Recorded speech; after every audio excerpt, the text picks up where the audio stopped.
Hello everyone. तो कैसे हैं आप सभी लोग। स्वागत है आप सभी का आपके अपने यूट्यूब चैनल प्रेस्पेक्टर सुनील में। जी हाँ दोस्तों, आज के इस वीडियो में दोस्तों हम लोग बायोलॉजी के प्रथम चैप्टर यानी कि जैव प्रक्रम के ऑब्जेक्टिव का दोस्तों पार्ट 2 देखने वाले हैं। इससे पहले दोस्तों हम लोग जैव प्रक्रम के ऑब्जेक्टिव का पार्ट 1 बना चुके हैं, जिसमें हम लोग 1 से लेकर 40 तक ऑब्जेक्टिव देखे थे दोस्तों। और आज हम लोग 41 से लेकर 80 तक ऑब्जेक्टिव देखेंगे, यानी आज के भी इस वीडियो में हम लोग 40 ऑब्जेक्टिव देखेंगे। उसके बाद इसका जो पहला अध्याय है वह पूर्ण रूप से ऑब्जेक्टिव से समाप्त ही हो जाएगा दोस्तों। ठीक है, तो चलिए वीडियो शुरू करते हैं और देखते हैं। उससे पहले एक मोटिवेशन कोट्स क्या है। देखिए मोटिवेशन कोट्स है कि हौसले बुलंद कर रास्तों पर चल दे, हौसले बुलंद कर रास्तों पर चल दे, तुझे तेरा मुकाम मिल जाएगा। बढ़कर अकेला तू पहल कर देख कर, तुझको काफिला खुद ही बन जाएगा। तो हौसला बुलंद रखिए और रास्ते पे चल दीजिए, आपको आपका मुकाम खुद ही मिल जाएगा। तो चलिए दोस्तों वीडियो को शुरू करते हैं और देखिए सबसे पहला नंबर क्वेश्चन है कि प्रकाश संश्लेषण होता है। सबसे पहला नंबर क्वेश्चन है कि प्रकाश संश्लेषण होता है। अब देखिए इसमें ऑप्शन ए है प्रकाश संश्लेषण होता है, इसमें ऑप्शन ए है रात में, ऑप्शन बी है दिन में, ऑप्शन सी है रात एवं दिन दोनों में, और ऑप्शन डी है सुबह एवं शाम में। तो आप जानते हैं कि प्रकाश संश्लेषण का जो क्रिया होता है वह सूर्य प्रकाश की उपस्थिति में होता है और सूर्य का प्रकाश तो दिन में होता है, यानी कि ऑप्शन नंबर बी जो है यह आपका राइट आंसर हो जाएगा। उसी प्रकार से आइए अब हम लोग 42वां नंबर क्वेश्चन देखते हैं। तो 42वां नंबर क्वेश्चन है कि पादप में फ्लोएम संवाहक होता है। पादप में फ्लोएम जो होता है वह संवाहक होता है। ऑप्शन ए है भोजन, ऑप्शन बी है कार्बन डाइऑक्साइड, ऑप्शन सी है जल और ऑप्शन डी है अमीनो अम्ल। पादप में फ्लोएम ऊतक जो होता है वह किस चीज का संवाहक होता है, भोजन का, कार्बन डाइऑक्साइड का, जल का या अमीनो अम्ल का। तो इसका जो राइट आंसर होगा वो ऑप्शन नंबर ए होगा, भोजन का संवाहक होता है। अब आइए अगले क्वेश्चन की ओर देखिए। 43वां नंबर क्वेश्चन है कि प्रकाश संश्लेषण क्रिया में ऑक्सीजन बाहर निकलता है। ऑप्शन ए है जल से, बी है कार्बन डाइऑक्साइड से, सी है ग्लूकोज से और डी है डिक्टियोजम से। तो इसका जो राइट आंसर होगा वो ऑप्शन नंबर ए हो जाएगा, जल से इसका राइट आंसर हो जाएगा। उसी प्रकार से आइए अगले क्वेश्चन की ओर। और अगला क्वेश्चन है 44वां नंबर कि रक्त में हल्के पीले रंग के चिपचिपे द्रव को कहते हैं। रक्त में जो हल्का पीला रंग का जो चिपचिपा द्रव होता है उसे हम लोग क्या कहते हैं। तो ऑप्शन ए है प्लाज्मा, बी सीरम, सी लिम्फ और डी है लसिका। तो इसका जो राइट आंसर होगा वो ऑप्शन नंबर ए हो जाएगा, प्लाज्मा इसका राइट आंसर हो जाएगा। अब आइए अगले क्वेश्चन की ओर देखिए। अगला क्वेश्चन है कि प्रकाश संश्लेषी अंगक है। प्रकाश संश्लेषी अंगक है। ऑप्शन ए है पत्ती, बी है हरित लवक, सी है क्लोरोफिल और डी है क्लोरोप्लास्ट। तो इसका जो राइट आंसर होगा वो ऑप्शन नंबर बी हो जाएगा, हरित लवक इसका राइट आंसर हो जाएगा। प्रकाश संश्लेषी अंगक कौन है, तो हरित लवक है। उसी प्रकार से आइए अगले क्वेश्चन की ओर देखिए। 46वां नंबर क्वेश्चन है कि वृक्क के संरचनात्मक एवं क्रियात्मक इकाई को हम लोग क्या कहते हैं। वृक्क के संरचनात्मक एवं क्रियात्मक इकाई को हम लोग क्या कहते हैं। आप नेफ्रॉन का परिभाषा पढ़े हैं, यदि पढ़े हैं तो आपको डायरेक्ट आंसर पता होगा कि इसका जो राइट आंसर है वह नेफ्रॉन होगा, यानी कि ऑप्शन नंबर ए इसका जो है वह राइट आंसर हो जाएगा। अब आइए अगले क्वेश्चन की ओर देखिए। अगला क्वेश्चन है कि मनुष्य के शरीर की सबसे बड़ी ग्रंथि कौन सा है। तो ऑप्शन ए है लीवर, अग्नाशय, अंडाशय और एड्रीनल है। ठीक है ना, ऑप्शन ए है लीवर। और देखिए मनुष्य के शरीर का सबसे बड़ा ग्रंथि जो होता है वह लीवर ही होता है। और यह क्वेश्चन कई बार आपके एग्जाम में पूछा गया है, तो इसे आप याद रखिएगा। ठीक है ना, इसका ऑप्शन नंबर ए जो है वह राइट आंसर हो जाएगा। अब आइए अगले क्वेश्चन की ओर देखिए। 48वां नंबर क्वेश्चन है कि स्वपोषी पोषण के लिए आवश्यक नहीं है। क्या आवश्यक नहीं है, यह नहीं पूछा है कि आवश्यक है, आवश्यक नहीं है। तो ऑप्शन ए है ऑक्सीजन, बी है क्लोरोफिल, सी है सूर्य प्रकाश और डी है जल। तो देखिए क्लोरोफिल, सूर्य प्रकाश और जल तो आवश्यक है ही, तो आवश्यक कौन नहीं है, यानी कि ऑक्सीजन, यानी कि ऑप्शन नंबर ए जो है आपका यह राइट आंसर होगा। अब आइए अगले क्वेश्चन की ओर देखिए। 49वां नंबर क्वेश्चन है कि इनमें किसके द्वारा अमीबा में भोजन का अंतर्ग्रहण होता है। इनमें से किसके द्वारा अमीबा में भोजन का अंतर्ग्रहण होता है। तो ऑप्शन ए है कुटपाद के द्वारा, बी है परिवहन के द्वारा, सी है भोजन रसधानी के द्वारा और डी है केंद्रक के द्वारा। तो इसका जो राइट आंसर होगा वो ऑप्शन नंबर ए हो जाएगा, कूटपाद के द्वारा। अब आइए अगले क्वेश्चन की ओर देखिए। अगला क्वेश्चन है कि पौधों में श्वसन क्रिया के अंतर्गत, पौधों में श्वसन क्रिया के अंतर्गत एडीपी के टूटने से कितनी ऊर्जा मुक्त होती है। तो देखिए ऑप्शन ए है 30.5 केजे प्रति मोल, बी है 305 केजे प्रति मोल और सी है 3.5 केजे प्रति मोल और डी है इनमें से कोई नहीं। तो इसका जो राइट आंसर होगा वो ऑप्शन नंबर डी होगा, इनमें से कोई नहीं इसका राइट आंसर हो जाएगा। अब देखिए अगला क्वेश्चन है कि रक्त का थक्का बनाने में सहायक होता है। रक्त का थक्का बनाने में सहायक कौन होता है। तो ऑप्शन ए है लाल रक्त कोशिका, बी है श्वेत रक्त कोशिका, सी है रक्त बिंबाणु और डी है इनमें से कोई नहीं। तो इसका जो राइट आंसर होगा वो ऑप्शन नंबर सी हो जाएगा, रक्त बिंबाणु जो है वह रक्त का थक्का बनाने में सहायक होता है। ठीक है, अब आइए अगले क्वेश्चन की ओर देखिए। 52वां नंबर क्वेश्चन है कि पाचन क्रिया पूर्ण होती है। पाचन का क्रिया कहाँ पे पूर्ण होता है। तो ऑप्शन ए है अग्नाशय में, बी है बड़ी आंत में, सी है छोटी आंत में और डी है ग्रास नली में। तो इसका जो राइट आंसर होगा वो ऑप्शन नंबर सी हो जाएगा, छोटी आंत में इसका राइट आंसर हो जाएगा। अब आइए अगले क्वेश्चन की ओर देखिए। 53वां नंबर क्वेश्चन है कि छोटी आंत की दीवार में पाई जाने वाली ग्रंथिया के स्राव को क्या कहते हैं? छोटी आंत की दीवार में पाई जाने वाली ग्रंथिया के स्राव को क्या कहते हैं? ऑप्शन ए है आंतरस, बी है सक्कस सेंटिकस और डी है जठरस और सी है जठरस और डी है ए एवं बी दोनों। तो इसका जो राइट आंसर होगा वो ऑप्शन नंबर डी होगा, ए एवं बी दोनों हो जाएगा इसका राइट आंसर। अब आइए उसी प्रकार से अगले क्वेश्चन की ओर देखिए। 54वां नंबर क्वेश्चन क्या है? तो 54वां नंबर क्वेश्चन है कि एक वयस्क मनुष्य के कितने दांत होते हैं? एक वयस्क मनुष्य जो होता है उसका दांत कितना होता है? ऑप्शन ए है 28, बी है 30, सी है 32 और डी है 34। बताइए इसको किसे इसका आंसर नहीं पता है, वयस्क मनुष्य का कितना दांत होता है? ऑप्शन नंबर सी जो है 32 इसका राइट आंसर हो जाएगा। अब अगला क्वेश्चन है कि मछली के हृदय में कोष्ठों की संख्या होती है। जैसे मनुष्य के हृदय का 4 कोष्ठ होता है, तो वैसे ही मछली के हृदय में कोष्ठों की संख्या कितनी होती है? तो ऑप्शन ए है 2, बी 3, सी 4 और डी है केवल 1। इसका जो राइट आंसर होगा ऑप्शन नंबर ए होगा, 2 कोष्ठक होता है। अब आइए अगले क्वेश्चन की ओर देखिए। 56वां नंबर क्वेश्चन है कि स्वाद कलियां पाई जाती है। स्वाद कलियां पाई जाती है।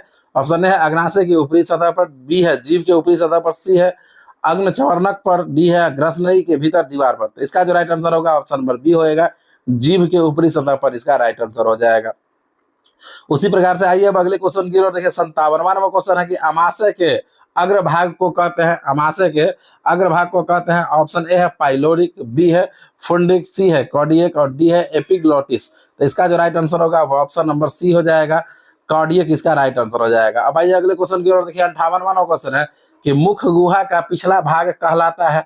मुख गुहा का पिछला भाग कहलाता है। ऑप्शन ए है ग्रसनी, बी है ग्रासनली, सी है ग्रहणी और डी है अग्नाशय। तो इसका जो राइट आंसर होगा वो ऑप्शन नंबर ए हो जाएगा, ग्रसनी इसका राइट आंसर हो जाएगा। अब आइए अगले क्वेश्चन की ओर देखिए। 59वां नंबर क्वेश्चन है कि निम्नलिखित में कौन सजीव के मुख्य लक्षण है? सजीव का मुख्य लक्षण क्या है? ऑप्शन ए है स्थानांतरण, बी है श्वसन, सी है प्रकाश संश्लेषण और डी है इनमें से सभी। तो सजीव का जो मुख्य लक्षण है वह श्वसन है, ठीक है ना, कि वह सांस लेता है, श्वसन का क्रिया, ठीक है। अब आइए अगले क्वेश्चन की ओर देखिए। अगला क्वेश्चन है 60वां नंबर की छोटी आंत एवं बड़ी आंत के जोड़ पर पाई जाने वाली एक छोटी नली नुमा जो रचना होता है उसे हम लोग क्या कहते हैं? ऑप्शन ए है सीकम, बी है रेक्टम, सी है कोलन और डी है अपेंडिक्स। तो इसका जो राइट आंसर होगा वो ऑप्शन नंबर ए हो जाएगा, सीकम इसका राइट आंसर हो जाएगा। अब आइए अगले क्वेश्चन की ओर देखिए। अगला क्वेश्चन 61वां नंबर है। 61वां नंबर क्वेश्चन है कि छोटी आंत में भोजन के पाचन में निम्नलिखित में किस रस की भूमिका होती है? छोटी आंत में भोजन का पाचन होता है, उसमें किस रस का भूमिका होता है? ऑप्शन ए है पित्तरस, बी है अन्यासी रस, सी है आंत्र रस, डी है इनमें से सभी। इसका जो राइट आंसर होगा ऑप्शन नंबर डी हो जाएगा, इनमें से सभी। अब आइए अगले क्वेश्चन की ओर देखिए। 62वां नंबर क्वेश्चन है कि अमाशय में अधपचे भोजन के लेई की तरह के स्वरूप को हम लोग क्या कहते हैं? ऑप्शन ए है काइम, बी है चाइल, सी है काइलोमाइक्रोन और डी है इनमें से कोई नहीं। तो इसका जो राइट आंसर होगा ऑप्शन नंबर ए हो जाएगा, काइम इसका राइट आंसर हो जाएगा। अब आइए अगले क्वेश्चन की ओर देखिए। 63वां नंबर क्वेश्चन है कि निम्नलिखित में कौन एमिनो अम्ल के विखंडन से बनता है? निम्नलिखित में कौन एमिनो अम्ल के विखंडन से बनता है? ऑप्शन ए है कार्बन डाइऑक्साइड, बी है कार्बन मोनोऑक्साइड, सी है अमोनिया और डी है बी एवं सी दोनों। तो इसका जो राइट आंसर होगा वो ऑप्शन नंबर सी हो जाएगा, अमोनिया इसका राइट आंसर हो जाएगा। अब आइए अगले क्वेश्चन की ओर देखिए। क्वेश्चन है 64वां नंबर कि स्वपोषी पोषण के लिए आवश्यक क्या है? तो ऑप्शन ए है क्लोरोफिल, बी है सूर्य प्रकाश, सी है जल एवं कार्बन डाइऑक्साइड। तो इसका डी है इनमें से सभी। तो इसका जो राइट आंसर होगा वो ऑप्शन नंबर डी हो जाएगा, इनमें से सभी। स्वपोषी पोषण के लिए सूर्य प्रकाश, क्लोरोफिल, जल सभी आवश्यक है। अब आइए अगले क्वेश्चन की ओर देखिए। अगला क्वेश्चन है कि चाइल का अवशोषण होता है, चाइल का अवशोषण होता है। ऑप्शन ए है इलियम में, बी है जेजूनम में, सी है कोलन में और डी है रेक्टम में। तो इसका जो राइट आंसर होगा ऑप्शन नंबर ए हो जाएगा, इलियम में इसका राइट आंसर हो जाएगा। अब आइए अगले क्वेश्चन की ओर देखिए। अगला क्वेश्चन है कि मनुष्य के आहार नाल की कौन सी रचना अवशेषी अंग है? मनुष्य के आहार नाल की कौन सी रचना अवशेषी अंग है? ऑप्शन ए है सीकम, बी है अपेंडिक्स, सी है जेजूनम और डी है कोलोन। तो इसका जो राइट आंसर होगा ऑप्शन नंबर बी हो जाएगा, अपेंडिक्स इसका राइट आंसर हो जाएगा।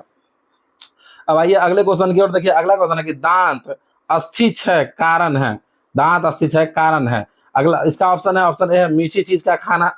दांत का जो अस्थिक्षय हो जाता है उसका कारण क्या है? तो ऑप्शन ए है मीठी चीज का खाना, बी है बैक्टीरिया द्वारा अम्ल निर्माण करना, सी है दांतों की सफाई न करना, डी है इनमें से सभी। तो इसका जो राइट आंसर होगा वो ऑप्शन नंबर डी हो जाएगा, इनमें से सभी इसका राइट आंसर हो जाएगा। अब आइए अगले क्वेश्चन की ओर देखिए। 68वां नंबर क्वेश्चन है कि डेंटाइन के ऊपर दांतों की सुरक्षा हेतु पाई जाने वाली कठोर परत को हम लोग क्या कहते हैं? ठीक है, तो ऑप्शन ए है इनामेल, बी है केनाइल, सी है दंत प्लाक, डी है मोलर। तो इसका जो राइट आंसर होगा वो ऑप्शन नंबर ए होगा, इनामेल इसका राइट आंसर हो जाएगा। अब आइए अगले क्वेश्चन की ओर देखिए। 69वां नंबर क्वेश्चन है कि पैरामीशियम में भोजन का अंतर्ग्रहण होता है। पैरामीशियम में भोजन का अंतर्ग्रहण होता है। ऑप्शन ए है सिलिया द्वारा, बी है कोशिका मुख द्वारा, सी है भोजन रसधानी द्वारा, डी है कुटपाद द्वारा। तो इसका जो राइट आंसर होगा वो ऑप्शन नंबर बी हो जाएगा, कोशिका मुख द्वार द्वारा। ठीक है, अब आइए देखिए 70वां नंबर क्वेश्चन की ओर। 70वां नंबर क्वेश्चन है कि प्रकाश संश्लेषी इकाई है, प्रकाश संश्लेषी इकाई है।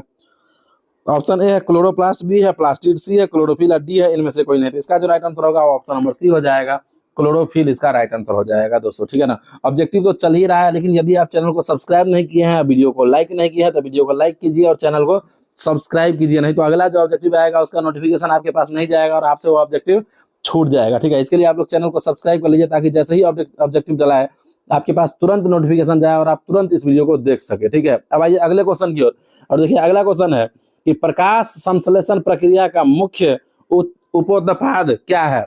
प्रकाश संश्लेषी प्रक्रिया का मुख्य उपोत्पाद है। ऑप्शन ए है ग्लूकोज, बी है ऑक्सीजन, सी है जल और डी है कार्बन डाइऑक्साइड। तो इसका जो राइट आंसर होगा ऑप्शन नंबर बी हो जाएगा, ऑक्सीजन इसका राइट आंसर हो जाएगा।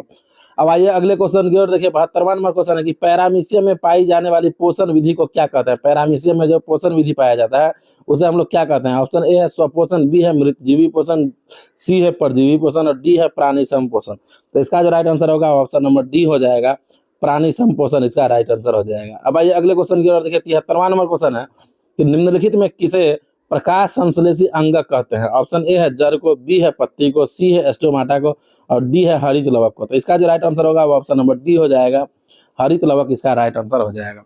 अगला क्वेश्चन है निम्नलिखित में जठर ग्रंथि की कौन सी कोशिका हाइड्रोक्लोरिक अम्ल का स्राव करती है। निम्नलिखित में जठर ग्रंथि की कौन सी कोशिका है जो हाइड्रोक्लोरिक अम्ल का स्राव करती है।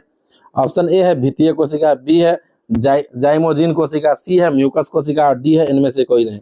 तो इसका जो राइट आंसर होगा ऑप्शन नंबर ए हो जाएगा, भित्तीय कोशिका इसका राइट आंसर हो जाएगा। अब आइए अगले क्वेश्चन में देखिए। अगला क्वेश्चन है कि मनुष्य के मुख गुहा में कितने जोड़े लार ग्रंथियां पाई जाती है। मनुष्य के मुख गुहा में कितना जोड़ा लार ग्रंथि पाया जाता है। तो ऑप्शन ए है 1, बी है 2, सी है 3, डी है 4। कितना जोड़ा, तो ऑप्शन सी इसका राइट आंसर हो जाएगा, 3 जोड़ा इसका राइट आंसर होगा। अब आइए अगले क्वेश्चन की ओर देखिए। 76वां नंबर क्वेश्चन है कि इनमें कौन सी रचना द्वारा अमीबा में भोजन का अंतर्ग्रहण होता है। इनमें से कौन सी रचना द्वारा अमीबा में भोजन का अंतर्ग्रहण होता है। तो ऑप्शन ए है कूटपाद, बी है सीलियम, सी है भोजन रसायनी और डी है पीनासाइड। तो इसका जो राइट आंसर होगा वो ऑप्शन नंबर ए हो जाएगा, कूटपाद इसका राइट आंसर हो जाएगा। अब आइए 77वां नंबर क्वेश्चन की ओर। 77वां नंबर क्वेश्चन है कि पेप्टोन पेप्टाइड्स को निम्नलिखित में किस रूप में तोड़ता है। ऑप्शन ए है एमिनो अम्ल में, बी है वसा अम्ल में, सी है पॉलीपेप्टाइड्स में और डी है न्यूक्लियोटाइड्स में। तो इसका जो राइट आंसर होगा ऑप्शन नंबर ए हो जाएगा, एमिनो अम्ल इसका राइट आंसर हो जाएगा। अब आइए 78वां नंबर क्वेश्चन की ओर देखिए। 78वां नंबर क्वेश्चन है कोशिका के किस भाग में सजीवों के सारे गुण विद्यमान रहते हैं। कोशिका के किस भाग में सजीवों के सारे गुण विद्यमान रहते हैं। तो ऑप्शन है कोशिका झिल्ली, बी है कोशिका भित्ति, सी है जीव द्रव्य और डी है इनमें से कोई नहीं। तो इसका जो राइट आंसर होगा ऑप्शन नंबर सी हो जाएगा, जीव द्रव्य इसका राइट आंसर हो जाएगा। अब आइए अगले क्वेश्चन की ओर देखिए। 79वां नंबर क्वेश्चन है कि निम्नलिखित में किस छिद्र द्वारा ग्रसनी ग्रास नली से जुड़ी होती है। ऑप्शन ए है निगल द्वारा, बी है कंठ द्वार द्वारा, सी है मल द्वारा और डी है इनमें से कोई नहीं। तो इसका जो राइट आंसर होगा वो ऑप्शन नंबर हो जाएगा ए, निगल द्वारा। ऑप्शन नंबर ए, निगल द्वारा। अब देखिए आज का लास्ट क्वेश्चन है 80वां नंबर कि अमीबा का मुख्य भोजन है। ऑप्शन ए है शैवाल के टुकड़े, बी है डाइटम, सी है बैक्टीरिया और डी है इनमें से सभी। तो इसका जो राइट आंसर होगा वो ऑप्शन नंबर डी हो जाएगा, इनमें से सभी इसका राइट आंसर हो जाएगा दोस्तों। तो यह था दोस्तों आज का आखिरी क्वेश्चन और पहले अध्याय यानी कि जैव प्रक्रम। यदि आप बीटीसी से पढ़ते हैं तो जैव प्रक्रम का पूरा ऑब्जेक्टिव खत्म हो चुका है दोस्तों, ठीक है ना। और यदि आप भारती भवन के बुक से पढ़ते हैं तो उसमें जैव प्रक्रम और श्वसन 2 अलग अलग अध्याय है, लेकिन यह एक ही है बीटीसी में। तो यदि आप भारती भवन से पढ़ते हैं तो वह दोनों अध्याय भी खत्म हो चुका है, ठीक है।